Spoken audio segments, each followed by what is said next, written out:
ডিঙ্কা, তুমি এখানে? আর বলো না, এই তো সবে উনি ছাড়া পেয়েছেন, আর বৌদি গিয়ে ওকে বাড়িতে নিয়ে এসেছে। জানো তো, তোমার মা আমাদের বৌদি চিরকালই খাল কেটে কুমির নিয়ে এসেছে।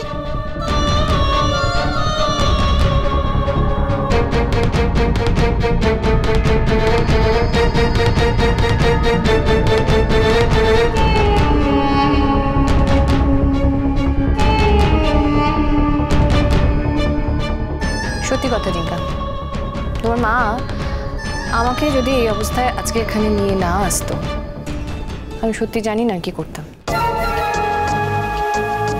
আমার মা চলে গেছে জানো তো। ইনফ্যাক্ট আমার আর কোথাও যাওয়ার জায়গা নেই। শ্রীময়ী বোধহয় সেটা বুঝেই আমাকে এখানে নিয়ে এসছে।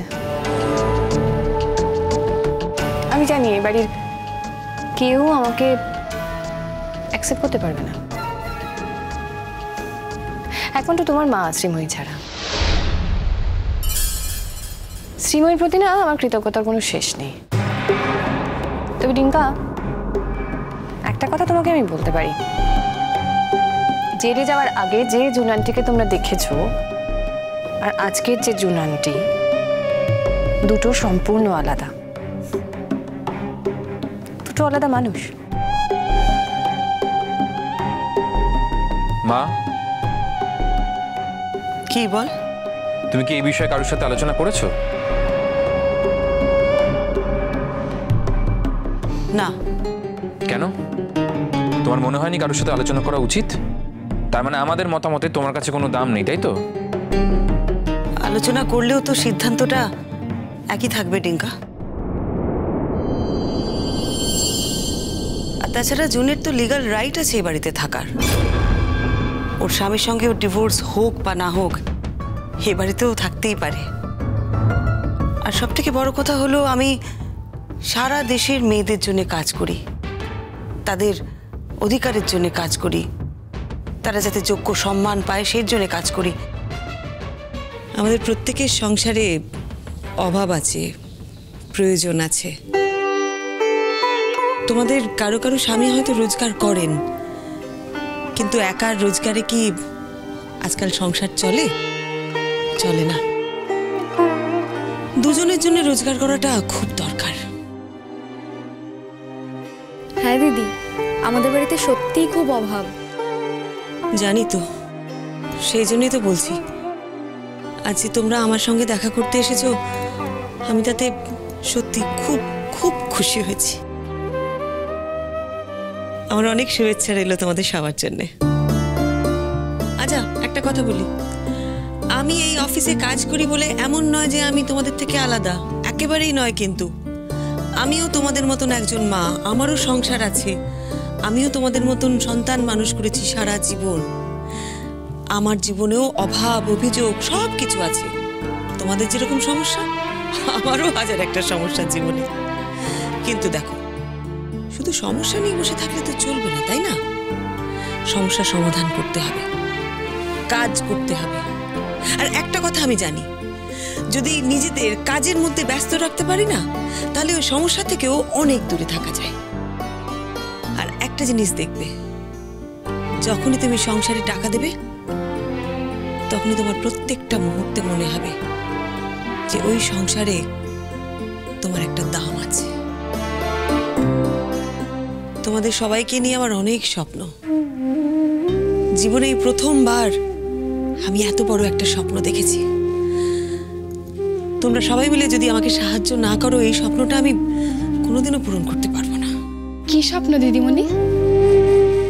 আমি চাই এই সংস্থা অনেক সুনাম অর্জন করুক।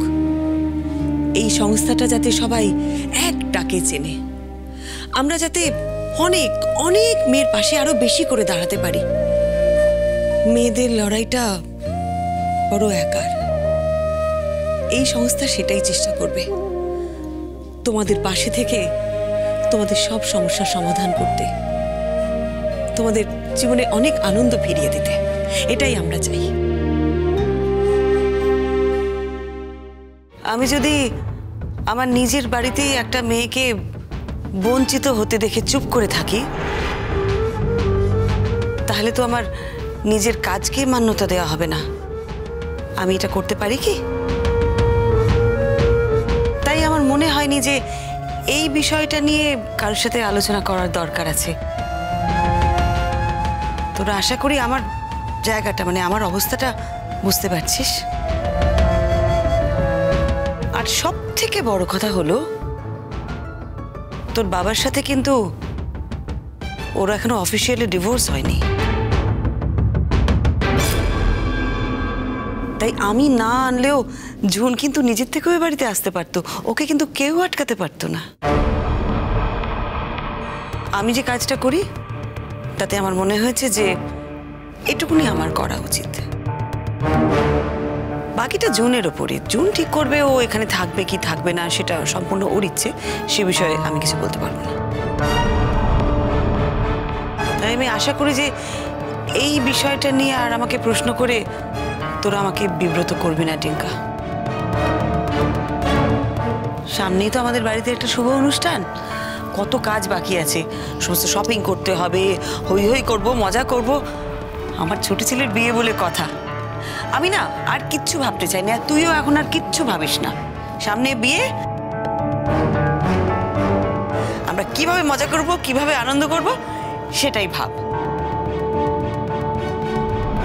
এই মুহূর্তে আমি আর কিছু ভাবতে চাই না, এটাই আমার শেষ কথা, বুঝলি?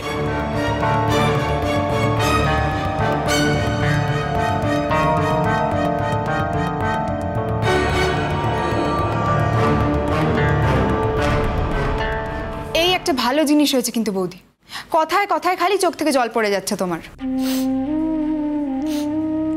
না না, আর কাঁদবো না। আসলে কি জানো তো, ভালো কিছু দেখলে, ভালো কিছু শুনলে আপনা আপনি চোখ থেকে জল বেরিয়ে আসে।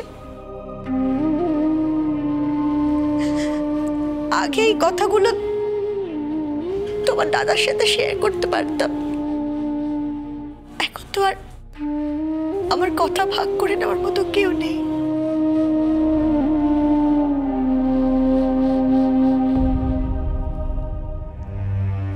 মেয়েটার মুখের দিকে তাকাতে পারি না, খালি মনে হয় যদি যদি ওর একটা সুন্দর জীবন হতো, খালি মনে হয়।